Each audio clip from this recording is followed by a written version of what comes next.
என் தேவைகளை காட்டிலும் என் தேவன் பெரியவரே.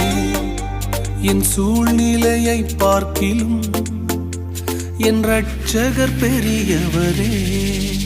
என் தேவைகளை காட்டிலும்